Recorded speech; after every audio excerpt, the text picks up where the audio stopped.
So around 2 years ago, I was coordinating some meetings with Speaker Houston and had an opportunity to present an idea around mobilizing foster alumni and current young people in foster care to the State House. And he gave his blessing. Upon the day, all these young people showed up, and it was really exciting to see them use their voice and speak upon their needs. And for many of them, it was the first time they had that kind of opportunity.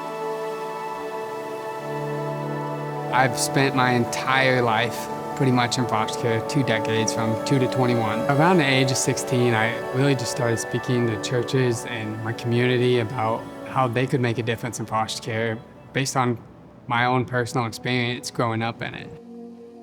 I felt so much purpose for once in my life where I could take my experience and the experience of others that I had met in care as well and just try to pass it forward and make a change. I saw a real passion in Josh. He's a strong-willed kid, and a lot of our kids are that way. When I was 14 or 15, Matt was my case manager. Matt comes in the door one day and he shakes my hand and he treats me with a lot of respect. And I felt that respect for the first time in a long time. I saw a strong-willed kid with a purpose, and he's driven. I kind of latched onto him quite immediately. I felt his optimistic presence. I could tell he was a man of God. I didn't want Matt to be disappointed in me and my choices. So like his love for me went a long ways, because even if he didn't say anything bad to me, like you can tell if somebody's disappointed. And I knew from right and wrong, and Matt really was that person to help provide that stability. He will stand on, as high as he can and shout from, the mountaintops to make sure that other kids are getting their voice heard too. This kid can go anywhere, make friends, and make things happen. Center yourself up. Oh yeah, just a little bit this way, that way. Scoot that way. Go that way. You gotta smile though. We've seen many alumni come here, like me, who've experienced foster care and come here to use their voice. What's your piece of advice for any foster alumni looking to make change in the system? We have 100 legislators in the State House, and but most of them have come from a well-balanced family, and they've had a good life, successful life, and that's why they're here. But I've always tried to learn from those that live in that environment to help them to succeed in life. It's my heart and passion to help kids that don't have that environment and that they grew up in, to show them what life should be like and can be like. 23 voting no, the motion to concur is adopted. Would you be able to tell us a little bit about the bill today? Yeah, so I started working on this bill. It's been 8 months of work. I've worked with so many stakeholders, people that are really focused on the foster kids. We're going all the way to those people because they don't have a voice. There's no high-paid lobbyist. That's kind of where I started with Champions for Children, just kind of working through things that they see are missing in the system.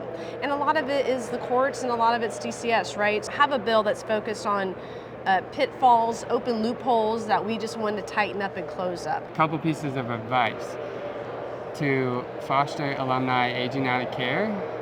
What would your advice be?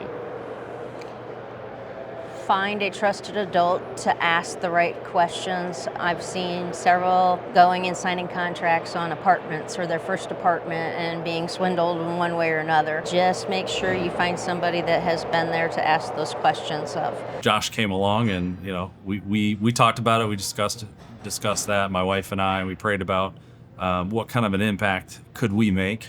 Can we give him a secure place that he can, the environment he needs to just run with it. And then about a week before I was 18, he calls me about at 10:30 at night, and he's like, "Hey bud, what are you doing?" I'm like, "Well, I'm going to bed. What are you doing?" And so then we start to talk a little bit, and he lets me know that he and his wife are foster parents, and he offers up an opportunity to transition into his house and for them to support me as I transition into adulthood. So I called my brother, who was in the military at that time, and he convinced me that I deserved the family. And so I got back online with Matt and I agreed to move in. He was moved to another agency in order for us to, because we obviously can't be licensed with the same agency. We did an adult adoption. It was a great day. He has such a support system across the board, and it doesn't matter if they're a high-level DCS state worker, if they're a judge. I mean, he had all different people, people from Washington, D.C., that are at high-level positions wanted to make sure that they were in that Zoom call for the adoption.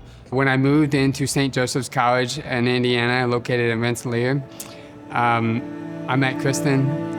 First time I met her, I believe we were in a sociology class or a club, and they were going to vote me president as like a freshman coming in. Kristen spoke up and said, "Oh no, we can't have freshmen as on a board member or anything." When we met, he was just a bundle of energy, and I really thought it was amazing. With my biological brother at that time, the one I had grown up with most of my life, he was kind of passing in a coma, and in that same timeline, I met Kristen, and I could see her smile all the way across campus. You know, like I just knew, I loved seeing that smile. I didn't even know her personality at that point.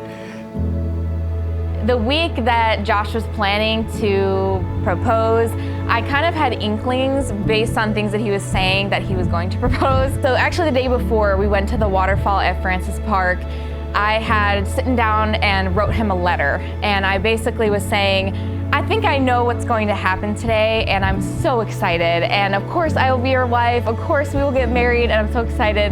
And after he actually proposed in the waterfall, I gave him the letter, and that was like the surprise of the century, I think, because I don't think he realized that I had caught on a little bit, so. You know, ultimately, I give all the glory to God. Looking forward in the future, I really think Kristen and I are most excited about right now at the present where we're fostering, and we're about to transition into long-term fostering. We plan to have teens in our house. When we became foster parents, most of the people in the room were licensed for like 0 to 4, somewhere in that age range. When we said no diapers, so we did 2 to 21.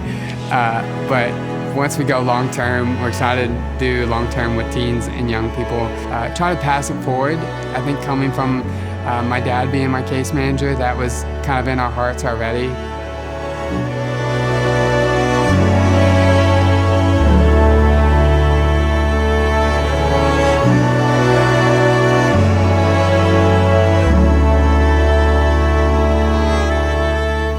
What makes you proud to be his dad? You're gonna get me emotional.